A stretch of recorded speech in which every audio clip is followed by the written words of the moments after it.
এ এ এ chromosome নাম্বারটা half, এটাকে হচ্ছে এন এন বলছি। আচ্ছা এখানে ক্রোমোজোম কয়টা বলো? 4টা। বাট এখানে কয়টা? 2টা। এই এখানে ক্রোমোজোম নাম্বারটা হাফ। আচ্ছা এটাকে আমি এক কাজ করি, এটাকে আমি এই দিকে না, এটাকে আমি কাজ এখানে লিখি, এখানে লিখলাম, এটা দিলাম, তারপর এইখান থেকে বললাম এই দুটো এন এন। আচ্ছা এখান থেকে বলো তো কি কি হতে পারে,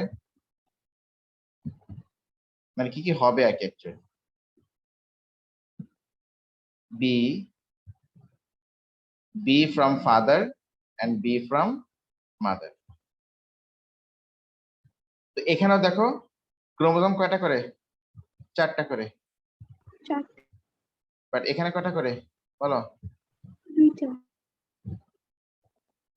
2টা করে। হ্যাঁ ক্যারেক্টার সেম আছে, B from father B from mother, B from father B from mother, character same আছে, কিন্তু ক্রোমোজোম নাম্বারটা এখন আমরা অর্ধেক।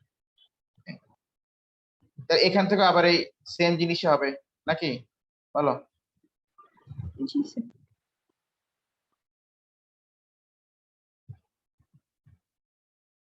A from father, A from father, B from mother, B from mother,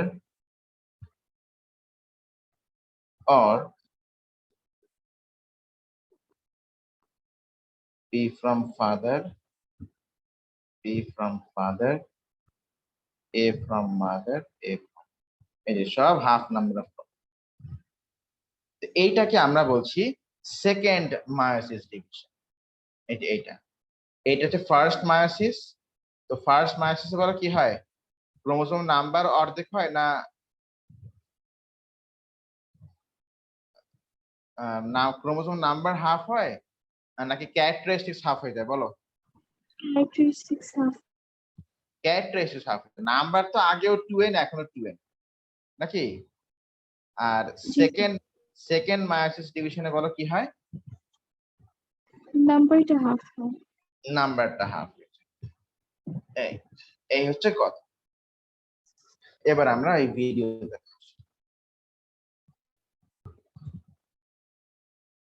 দেখো।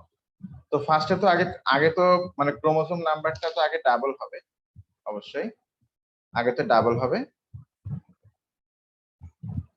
যেখানে স্টেপস গুলো দেখাচ্ছে ওরা, এই যে ফার্স্টে এই যে দেখো, ফার্স্টে